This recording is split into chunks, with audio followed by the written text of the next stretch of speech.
अस्सलाम वालेकुम एवरीवन। आज हम लर्न करेंगे ETL architecture. ETL basically stands for extract, transform and load. In today's data warehousing world, this term is extended to extract, monitor, profile, analyze, cleanse, transform and load. In other words, ETL focus on data quality and metadata.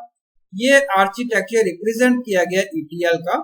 इसमें देखें, ये आता है CRM ERP। ये flat files हैं जो convert की गई हैं ODS में। देन जो है वो स्टेज है और उसके बाद वेयर हाउस है जिसको यहाँ पे कैटेगरीज में डिवाइड किया गया। डाटा मार्ट्स हैं, डाटा मार्ट्स और डाटा मार्ट्स में रिप्रेजेंट है। ये डैशबोर्ड रिपोर्ट्स है और एंड यूजर से रिप्रेजेंट है।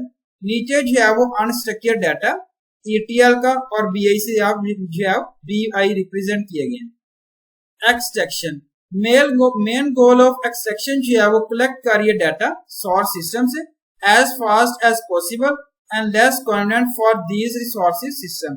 ये स्टेट जो है वो मोड एप्लीकेबल एक्सट्रैक्शन मेथड है जिसको चूज कर रहे हैं सोर्स डेट के लिए, टाइम स्टैम्प्स के लिए।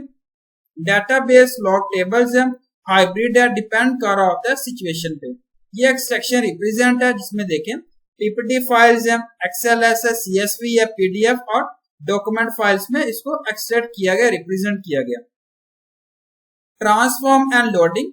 ट्रांसफॉर्म एंड लोडिंग डाटा जो है बता रहा है integrate the data and finally move कर रहा है combined data to the presentation area से और हम एक्सेस कर रहे हैं front end tools by the end user community से। Monitoring of the data enable कर रहा है verification of the data, move कर रहा है इंटायर ETL प्रोसेस जिसकी बेसिकली टू मेन ऑब्जेक्टिव्स हैं। क्वालिटी एश्योरेंस प्रोसेस है डिफरेंट स्टेजेस का जो डिफाइन कर रहा है, डिपेंड कर रहा है नीड पे, और प्रोसेस जो है वो चेक कर रहा है कंप्लीटनेस ऑफ द वैल्यूज को। डाटा प्रोफाइलिंग, ये इसको जो है वो यूज कर रहे हैं, जनरेट कर रहे हैं स्टेटिस्टिक अबाउट द सोर्स के लिए। ऑब्जेक्टिव ऑफ डाटा प्रोफाइलिंग जो है वो बता रहा है about the sources. Data profiling जो है वो यूज कर रहे हैं एनालिटिकल टेक्निक्स के लिए। डिस्कवर कर रहे हैं actual content, structure and quality of data by analysing and validating the data pattern and formats and identify कर रहे हैं, वैलिडेट कर रहे हैं redundant data across the data sources. Data analysis, analyse कर रहे हैं results of the profile data. Data analysis जो है वो यूज्ड है एनालाइजिंग द डाटा के लिए।